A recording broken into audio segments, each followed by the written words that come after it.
Back in the late 1980s, the Denver Zoo decided to add a polar bear exhibit to its huge outdoor complex. This exhibit was going to be the first of its kind, and it was supposed to be beautifully landscaped, giving the impression of the polar bear's natural environment. Unfortunately, though, before the landscaping could be completed, the polar bear arrived unexpectedly and early. And not knowing what else to do, the zoo administration decided to just leave the polar bear in the cage and place that cage in the middle of the unfinished landscape. In this way, then, the public could still enjoy seeing the bear, and the construction crew could finish their work around the bear. Now, in case you didn't know this, polar bears, when they're in captivity, like to pace. You've probably seen them at the zoo.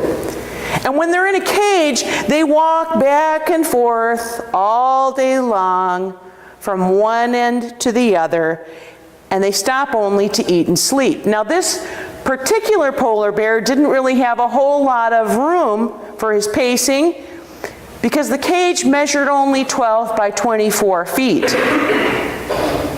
And within the confines of those steel bars, the polar bear would pace back and forth, walking from one end of the platform to the other, standing up on her hind legs, turning, flopping down on all fours, and walking back to the other side.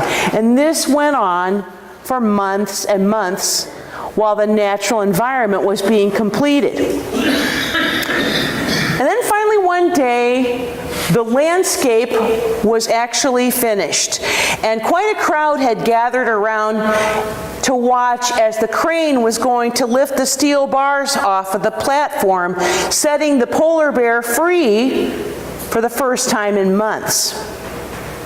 Everybody held their breath as the bear walked to the edge of the platform.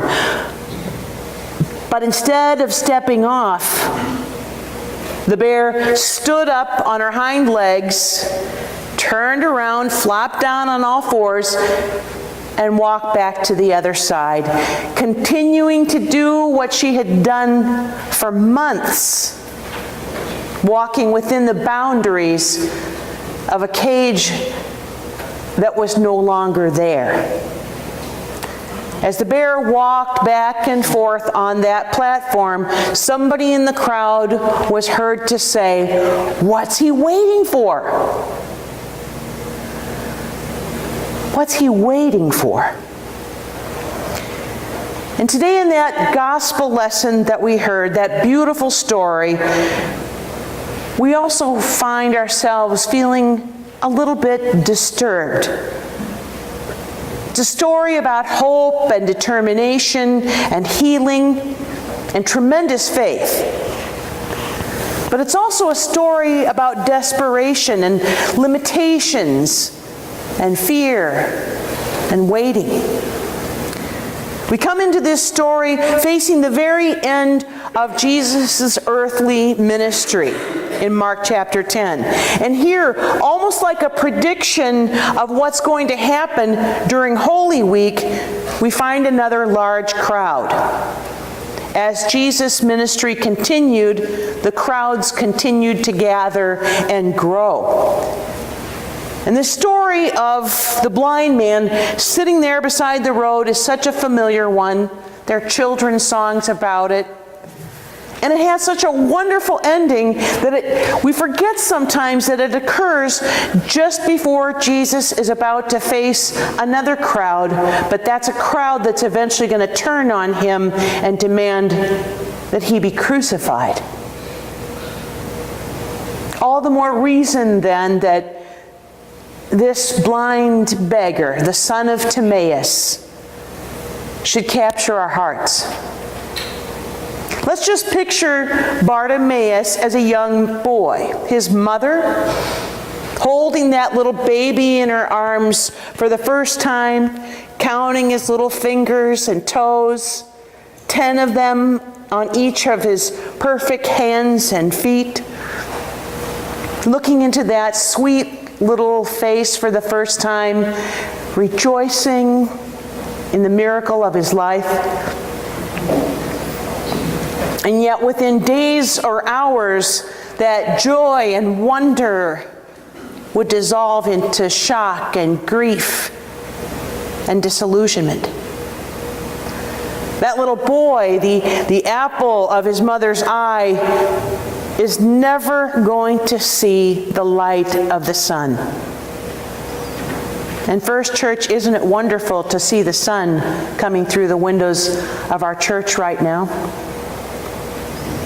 That little boy is never going to look into the eyes of his family or watch a bird soaring off into the clouds. He's never going to read from the Torah in the scrolls at the synagogue. He'll never see a rose bloom. And because of those things, he's never going to be able to take a wife or hold down a job. None of the things that young men his age back in Jesus' day would have expected to do. Bartimaeus, and here's an irony, his name means son of honor. But with this sentence, he's destined for dishonor on the roadside just outside of town. Now, whether you have a child of your own or not, it doesn't really matter. Each and every one of us has had a mother or father, and we can understand only too well the anguish that those parents must have felt. So this young mother, even in the midst of probably what might have amounted to a profound depression, manages to pull herself together. She manages to understand what this is going to be like for this little boy. So she prepares the boy to take his place in society. The son of honor is the son of desperation. Now, back in Jesus' day, the disabled would find their way in life through the charity of other people. So Bartimaeus is going to need a companion. He would need warmth. He would need protection. He'd need a way to be identified. He'd need a way to earn a living, a guardian, a source of warmth, a uniform. So his mother, and probably with the help of other people, fashioned for him a cloak. And this cloak would be his most important possession, made of the finest wool, soft and sturdy, and a symbol for all to see of his blindness. But then one day, long after that cloak had become so much a part of his life, maybe even like a part of his own body, Bartimaeus picks up a voice in the crowd. He listens carefully, and he recognizes the name that will one day bring kingdoms and nations to their knees. But on that day, the blind beggar probably has only one thought. Here is Jesus. Here's my salvation. This lifetime of waiting is going to be over.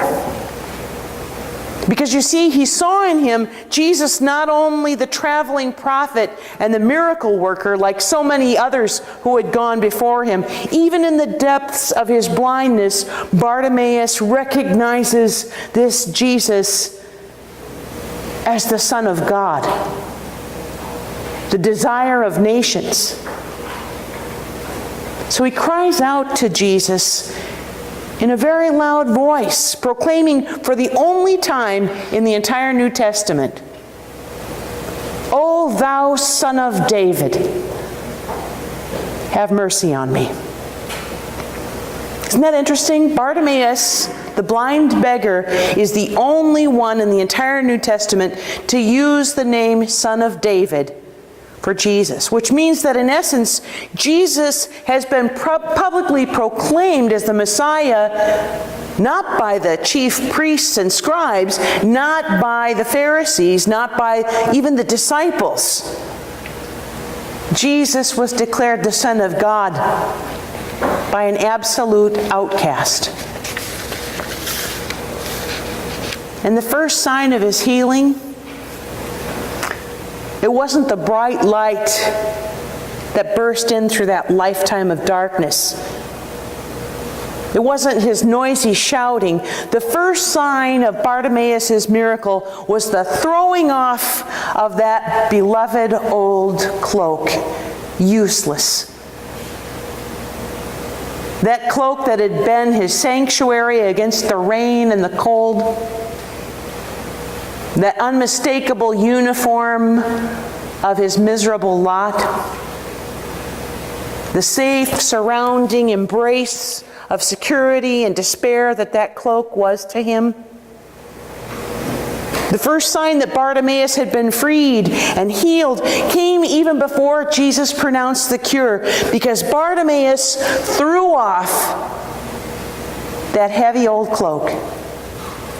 The very thing that he really couldn't live without, or at least he thought he couldn't live without. And friends, if there's only one thing that you can remember about this passage of Scripture, remember this. Jesus hears the cries of the weak and the destitute from a great distance. And healing began in the moment when Bartimaeus cast aside his life. And isn't that true for each of us also? The very things that we cling to in this life also have the capacity to hold us down. Oh, I understand that. This final event in Jesus' ministry isn't accompanied by the usual grandstanding that the disciples would love to see. And a few verses before this, we hear Jesus ask the same question of James and John. What would you like me to do for you? And what did James and John say? Oh, we want to sit at your right hand, Jesus. That'd be great. The disciples wanted power. They wanted prestige. They wanted privileges. But not Bartimaeus. He wants fullness of sight. He wants vision. He wants salvation. And in order to do that, he's going to have to cast aside all that he has. There's the true disciple. Not the one pushing their way to the front, but the one who's been pushed aside all those years till he ends up alongside the road. And we might imagine this morning that as that cloak was pulled off and he felt the weight of it dropping to the ground and he felt the worn edges slipping through his fingers, Bartimaeus had already walked through the gates of eternal life because he decided to let go and let God have his way with his life.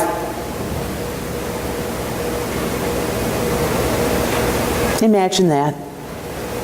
The air was fresh. All the coins that he'd been collecting that day were falling into the dust, kind of a mess. And there's the voice of Jesus with that ringing sweetness in his ears. What a beautiful day. A few years back, there was a movie called The Shawshank Redemption. Won a lot of awards, and I'm sure many of you remember that movie. It was wonderfully done. And it was a movie actually dealing with the spiritual struggle of people who are incarcerated, people in prison. And the main character, Red, was a spiritual mentor to another young man in the prison. And in one of the memorable lines from the movie, Red tries to show the young man the importance of keeping his own sense of freedom and dignity and worth as a human being. That wouldn't be easy to do in a prison. Red says to him, you know, these walls are kind of funny. You get used to them. You get so you depend on them, they can take your life. At least the part that counts anyway. And so it was with the people on their way back to Jericho that day. Not just Bartimaeus, but everybody there had gotten used to the walls that were around them, the cages, the cloaks, the closets. Each person there in that crowd that day got used to living in the cage of their own limitations. We all do that. Everybody in the crowd used to tell beggars, "Be quiet." The disciples were confused about power. There were people in too much of a hurry to actually notice what was going on. At times, each of us is like that. Please, don't misunderstand. I'm not trying to make anybody feel guilty about that. That's the nature of our living. Each one of us is wrapped in a cloak. We may not be actually physically blind, we may not be begging on the street, but we're still covered by cloaks of our own. Sometimes it's unpaid debts. Sometimes it's piles of paper and work on our desk. Sometimes it's sleepless nights. Sometimes it's grief that we feel that never lets go of us. Those things can be like cages too, can they not? And so there's a little bit of polar bear in each one of us. We've all been in our cages of loneliness or doubt or worry. We've all been in cages of hurt or pain or jealousy. We've been behind the steel bars of family arguments. And the cages have been around us sometimes for so long that we may no longer even see that wonderful, life-giving, natural landscape that God has prepared for us.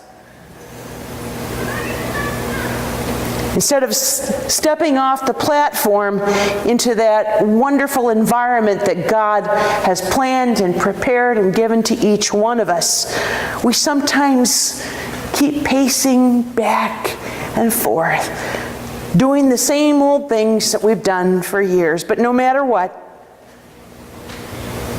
no matter how long we've been alongside the road, no matter how broken and bruised we get, we are a people, First Congregational.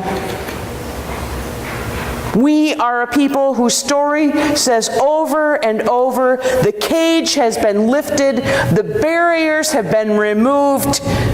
God, without ever ceasing to be God, allowed His own Son to be crucified for us that we might be free.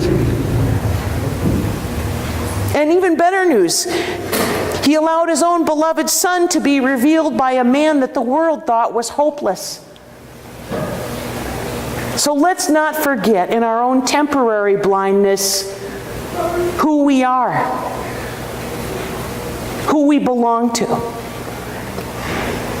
Let's do as the liturgy says today, to remember our lives in baptism, who we're created to be.